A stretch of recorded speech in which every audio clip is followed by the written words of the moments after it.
Psaume 19. Dans ce psaume, David met l'accent sur deux dimensions. Il s'agit d'abord de la dimension contemplative.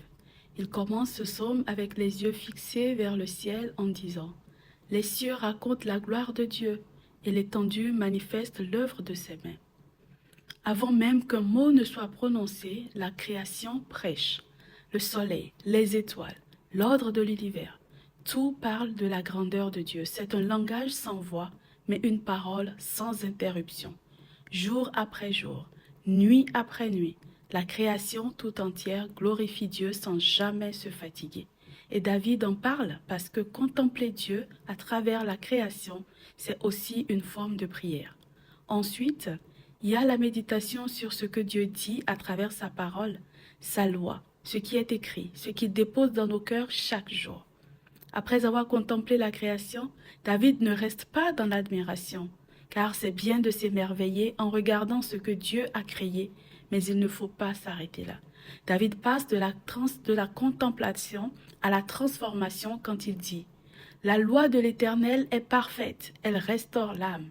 Ce que la création révèle à l'extérieur, la parole l'accomplit à l'intérieur. » En hébreu, restaurer vient de chouv, qui veut dire revenir à l'état d'origine, être réaligné. Ce qui veut dire que la parole de Dieu n'a pas que pour but de t'enseigner, mais te reconstruire également. Elle a pour but de te réaligner avec le projet de Dieu sur ta vie. David comprend que voir la gloire de Dieu et connaître sa parole ne suffit pas si l'intérieur n'est pas aligné. David réalise la vraie finalité de la révélation qui n'est pas l'admiration mais plutôt la consécration du cœur.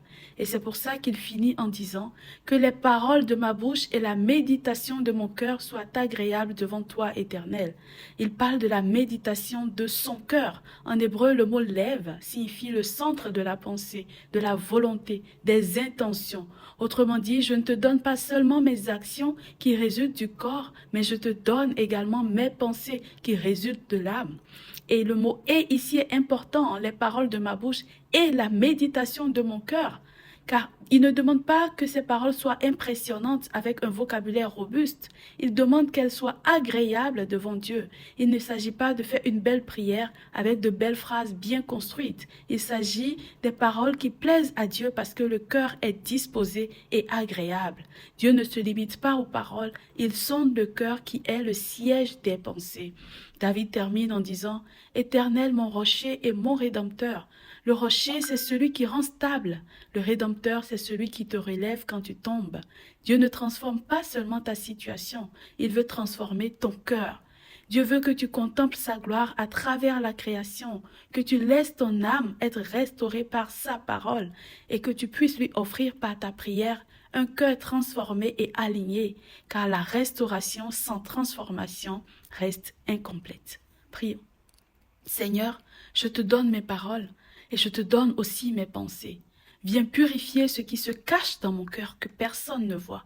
Ajuste mes intentions, redresse mes désirs. Sois mon rocher quand je chancelle et mon rédempteur quand je tombe.